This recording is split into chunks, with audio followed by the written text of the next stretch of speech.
Assalamualaikum warahmatullahi wabarakatuh. Perkenalkan, nama saya Muhammad Zidan Khalil Gibran. Saya mahasiswa dari Universitas Siber Asia pada jurusan PJJ Informatika. Pada kesempatan kali ini, saya akan mempresentasikan mengenai materi anti-aliasing dalam memenuhi tugas mata kuliah grafika komputer dengan dosen pembimbing Bapak Catur Nugroho, Eskom, Mkom. Pertama, kita pahami dulu masalahnya. Apa sih itu aliasing? Jadi, saat kita menggambar garis atau batas area pada layar yang terdiri dari piksel-piksel, proses diskretisasi menyebabkan distorsi. Efeknya adalah garis miring atau lengkung tampak seperti tangga. Inilah yang disebut aliasing atau jegis.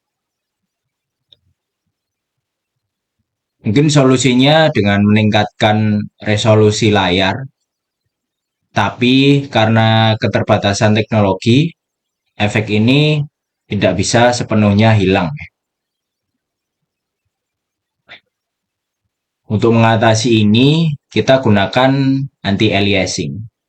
Caranya adalah dengan memodifikasi intensitas piksel di tepian objek.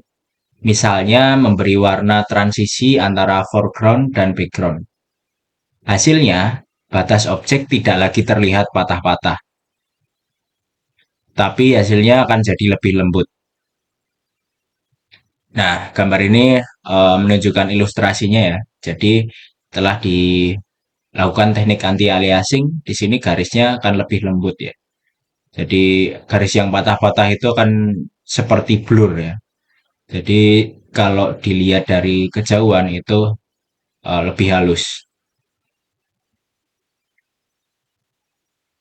Anti-aliasing ini ada tiga metode atau pendekatan. Yang pertama super sampling atau disebut juga post filtering. Kedua area sampling dan ketiga pixel passing. Kita bahas satu persatu ya. Super sampling ini bekerja dengan membagi setiap pixel jadi subpixel kecil-kecil, misalnya 3x3. Kemudian kita lakukan penggambaran garis pada tingkat subpixel tersebut. Intensitas akhir pixel ditentukan oleh berapa banyak subpixel yang dilewati garis. Di sini ada dua cara untuk memandang ketebalan garis. Yang pertama, sebagai garis tipis yang ideal, atau yang kedua sebagai segi empat setebal 1 piksel. Jika kita menganggap garis sangat tipis, maka pada grid 3x3 hanya ada beberapa subpixel yang tertutup garis ya. Jumlahnya bisa 3, 2, 1, atau 0. Nah, intensitas piksel ini kemudian dipetakan ke 4 tingkat tersebut. Cara ini adalah cara paling yang sederhana, tapi hasilnya masih cukup kasar. Pendekatan yang lebih realistis yaitu menganggap garis memiliki ketebalan tetap 1 piksel. Seperti ini. Nah, ini bentuknya seperti segi empat. Kita hitung berapa dari 9 subpiksel yang tertutup segi empat itu. Hasilnya bisa 0 sampai dengan 9. Sehingga ada 10 kemungkinan intensitas. Di sini artinya memberi gradiasi lebih halus. Tapi ujung-ujung garis yang bulat tetap diisi penuh. Daripada menghitung rasio secara langsung, kita bisa menggunakan teknik dari pengolahan citra, yaitu konvolasi dengan mesh. Mesh berbentuk kotak atau box, ini memberikan efek rata-rata, sedangkan max Gaussian memberikan efek halus yang lebih alami. Di sini tujuannya agar lebih mulus, mesh bisa mencakup subpiksel dari piksel tetangga.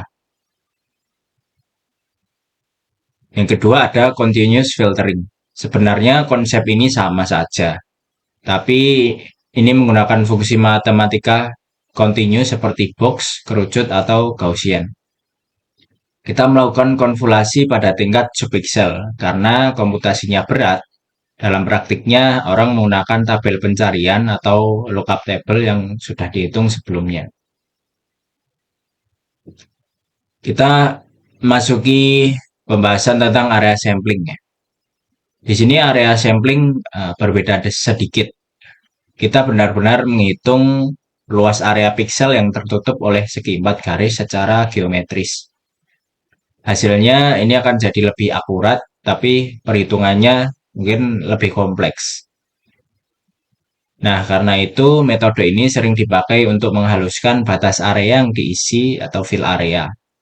Dalam algoritma midpoint, fungsi keputusan P bisa dimodifikasi ya di sini untuk menghitung persentase luas ini.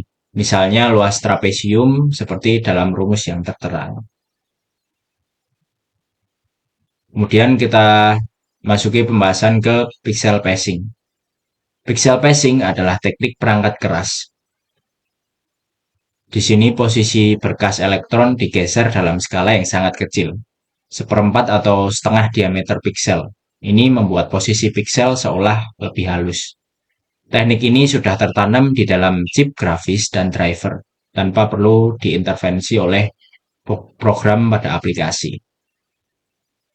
Nah, kesimpulannya aliasing adalah efek tangga yang mengganggu, sedangkan anti-aliasing adalah sekumulan teknik untuk memperhalusnya. Di sini ada 3 pendekatan, yaitu super sampling yang lebih menekankan pada perhitungan intensitas subpiksel, lalu ada area sampling yang menghitung luas area geometris tertutup garis, lalu yang terakhir pixel pacing yang lebih pada menggunakan teknik hardware dengan berfokus pada pergeseran mikro berkas elektron. Terima kasih. Sekian presentasi dari saya. Jika ada kurang atau lebihnya, saya mohon maaf. Wassalamualaikum warahmatullahi wabarakatuh.